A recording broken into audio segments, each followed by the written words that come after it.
Hello friend, welcome to Study Wise channel. आज मैं पंचवर्षीय योजना से संबंधित कुछ प्रश्न लेके आई हूँ जो बहुत ही महत्वपूर्ण हैं और इनके परीक्षाओं में आने की संभावनाएं बनी रहती हैं और आए हुए भी हैं। सभी प्रश्न रिपीटेड भी हैं, तो ज़रूर देखिएगा पूरा वीडियो। बहुत ही अच्छे अच्छे प्रश्न मैं लेके आती हूँ। वीडियो मेरे बहुत अच्छे होते हैं, बहुत अच्छे ही फैक्ट सारे बने रहते हैं, तो आप पूरा वीडियो ज़रूर देखिएगा। चलिए शुरू करते हैं, देखते हैं कि कैसे प्रश्न आते हैं पंचवर्षीय योजना से। तो शुरू करने से पहले मेरी वीडियो को यदि आप सब्सक्राइब नहीं किए हैं तो सब्सक्राइब कर दीजिएगा और वीडियो को लाइक कर दीजिएगा। और यदि प्रश्न अच्छे लगे तो अपने दोस्तों को और जो भी तैयारी करते हैं उन्हें ये शेयर कर दीजिएगा ताकि वो भी इसका लाभ उठा सके। तो चलिए शुरू करते हैं वीडियो, देखते हैं क्या प्रश्न है। तो यहाँ पे फ्रेंड, पंचवर्षीय योजनाएं शुरू करने से पहले कुछ विद्वानों ने कुछ योजनाएं चलाई थी, पहले उसको देख लेते हैं। तो पहला है 1934 में एम विश्वेश्वरैया ने प्लांट इकोनॉमी फॉर इंडिया पुस्तक लिखी। तो यहाँ पे प्लांट इकोनॉमी फॉर इंडिया पुस्तक किसने लिखी? तो एम विश्वेश्वरैया ने।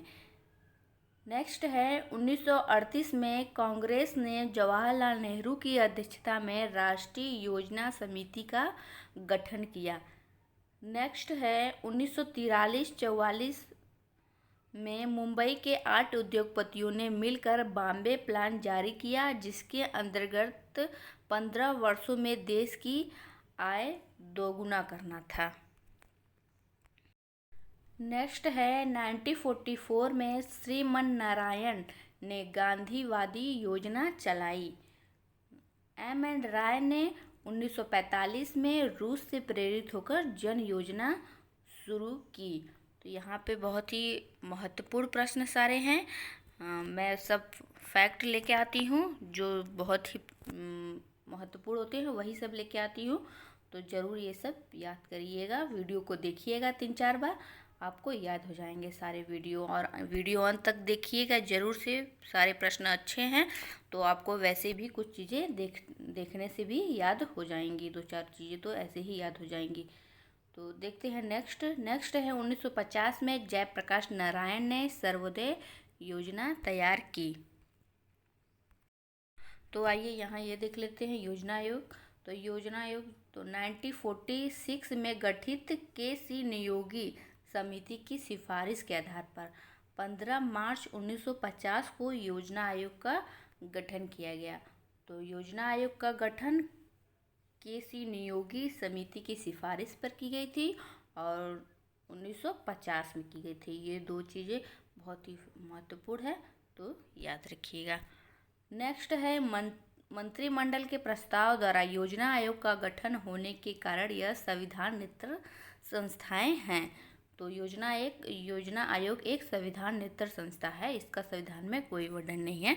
ये प्रश्न पूछा गया है तो आने की संभावना है फिर से, तो याद रखिएगा। नेक्स्ट देखते हैं। नेक्स्ट है योजना आयोग के प्रथम अध्यक्ष पंडित जवाहरलाल नेहरू तथा उपाध्यक्ष गुलजारी लाल नंदा थे। नेक्स्ट है योजना आयोग के अंतिम अध्यक्ष नरेंद्र मोदी तथा अंतिम उपाध्यक्ष मोंटेक सिंह आलूवालिया थे। नेक्स्ट देखते हैं। नेक्स्ट है नीति आयोग। तो 1 जनवरी 2015 को योजना आयोग के स्थान पर नीति आयोग का गठन किया गया। तो योजना आयोग के स्थान पर इस नीति आयोग का गठन किया गया। तो इसके गठन के बारे में पूछ लिया जाता है एग्जाम में। तो इसका गठन 1 जनवरी 2015 को हुआ था। नेक्स्ट देखते हैं। नेक्स्ट है मंत्रिमंडल के प्रस्ताव द्वारा नीति आयोग का गठन किया गया और यह भी एक संविधान नेत्र संस्था है। तो इसका ये भी योजना आयोग के स्थान पर गठित हुई है, तो ये भी एक संविधान नेत्र संस्था है। नेक्स्ट है नीति आयोग के प्रथम अध्यक्ष नरेंद्र मोदी तथा उपाध्यक्ष अरविंद पनगड़िया तथा प्रथम मुख्य कार्यकारी अधिकारी सिंधु श्री खुल्लर थे। तो यदि पूछ ले कि प्रथम उपाध्यक्ष कौन है तो अरविंद पनगड़िया और अध्यक्ष प्रधानमंत्री बनते हैं। नेक्स्ट देखते हैं। नेक्स्ट है कि वर्तमान में नीति आयोग के उपाध्यक्ष राजीव कुमार हैं। तो अगर ये प्रश्न पूछ ले, वर्तमान ये करंट भी हो गया, तो इस समय राजीव कुमार हैं, तो इन्हें याद रखिएगा। नेक्स्ट है राष्ट्रीय विकास परिषद।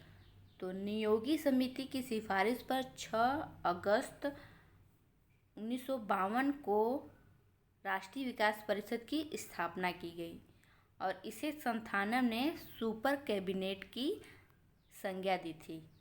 तो ये पूछ ले कि किसने सुपर कैबिनेट की संज्ञा दी थी, तो यहाँ पे इसे संथानम ने, और इसकी स्थापना 1952 में हुई। महत्वपूर्ण है, याद रखिएगा। चलिए देखते हैं नेक्स्ट है पंचवर्षीय योजनाएं और इनका मुख्य लक्ष्य क्या है। इनसे प्रश्न आते हैं, तो आप इन्हें ज़रूर देखिएगा, अब पूरा वीडियो देखिएगा पूरा। चलिए शुरू करते हैं कि क्या इनका लक्ष्य था। तो प्रथम पंचवर्षीय योजना, जिसका लक्ष्य कृषि विकास थी। दूसरी पंचवर्षीय योजना का लक्ष्य भारी उद्योग पर बल। तीसरी प्रथम 1951 से 1956 तक चली और इसका मुख्य लक्ष्य कृषि विकास था। दूसरी 1956 से 1961 तक चली और इसका मुख्य लक्ष्य भारी उद्योगों पर बल था। तीसरी 1961 से 1966 तक चली और इसका लक्ष्य कृषि और उद्योगों पर बल था। और चौथी पंचवर्षीय योजना 1969 से 1974 तक चली और इसका लक्ष्य स्थिरता के साथ विकास था। तीसरी पंचवर्षीय योजना 1974 से 1979 तक चली, इसका लक्ष्य निर्धनता उन्मूलन आत्मनिर्भरता था। और छठवीं पंचवर्षीय योजना 1980 से 1985 तक चली और इसका लक्ष्य गरीबी निवारण और रोजगार।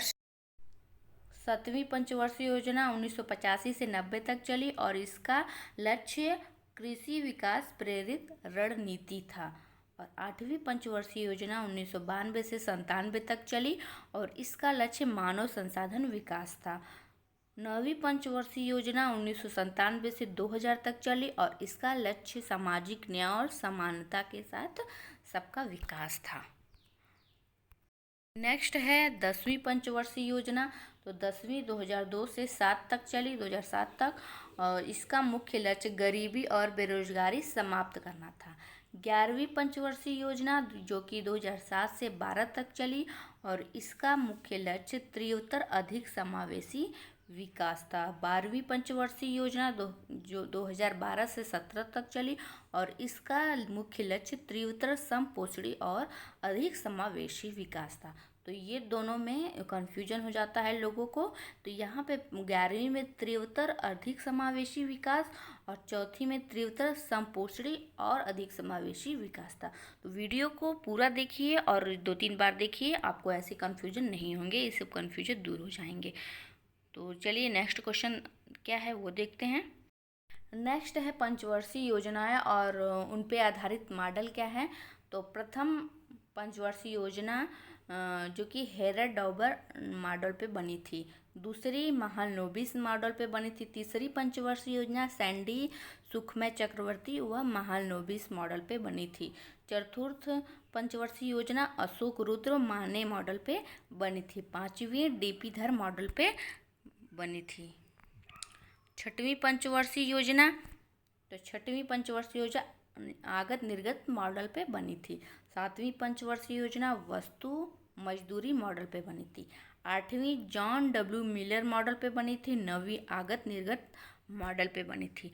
तो इन सभी को याद करने का एक ही तरीका है कि आप इसे दोहराते रहें, और ये आप यदि बार बार वीडियो को 3-4 बार ऐसे देखेंगे तो इन सब चीज़ों को रिवीजन करते रहेंगे तो आपको ये सब चीज़ें आसानी से याद हो जाएंगी। नेक्स्ट देखते हैं। नेक्स्ट है 10वीं योजना, 10वीं पंचवर्षीय योजना। तो ये योजना आयोग के प्रारूप पे बनी थी। 11वीं भी योजना आयोग के प्रारूप पे बनी थी और 12वीं पंचवर्षीय योजना भी योजना आयोग के प्रारूप पे बनी थी। नेक्स्ट है प्रथम पंचवर्षीय योजना की प्रमुख घटनाएं क्या हैं। तो प्रथम है में जो घटनाएं हुई थी उस वक्त वो देख लेते हैं। उसमें प्रश्न आते हैं।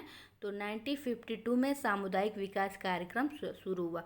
तो सामुदायिक विकास कार्यक्रम कब शुरू हुआ? 1952 में, और यह प्रथम पंचवर्षीय योजना के समय हुआ था। और 1953 में राष्ट्रीय प्रसार सेवा शुरू की गई।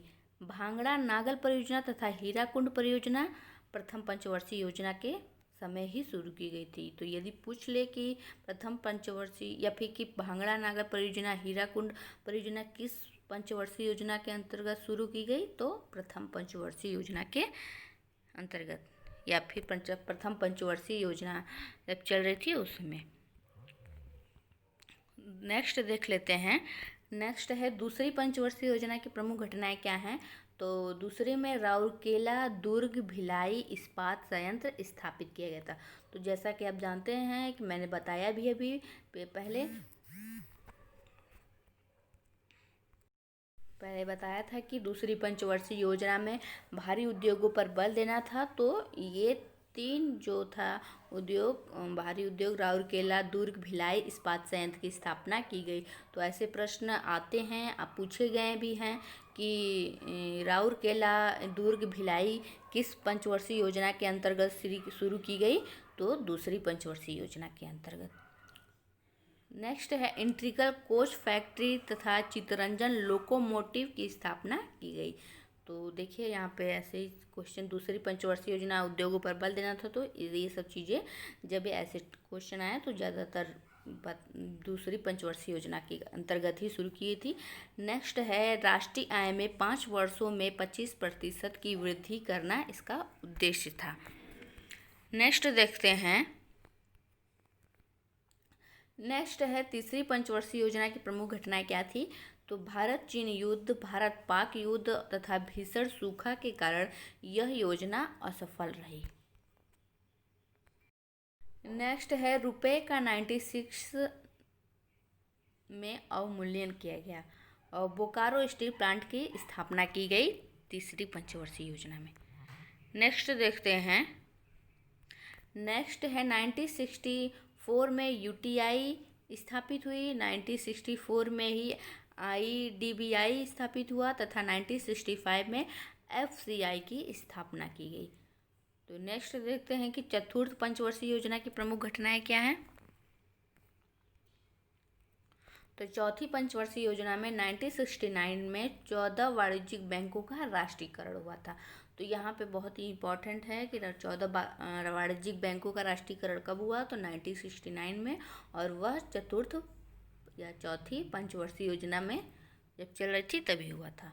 पांचवी पंचवर्षीय योजना की प्रमुख घटनाएं 1974 में न्यूनतम आवश्यकता कार्यक्रम शुरू किया गया। 1975 में क्षेत्रीय ग्रामीण बैंकों की स्थापना की गई और 1977 से 1978 में काम के बदले अनाज कार्यक्रम शुरू किया गया। नेक्स्ट है छठवीं पंचवर्षीय योजना की प्रमुख घटनाएं। तो इसके अंतर्गत है 1980 में 6 बैंकों का राष्ट्रीयकरण हुआ और 1982 में नाबार्ड तथा एक्जिम बैंक की स्थापना की गई।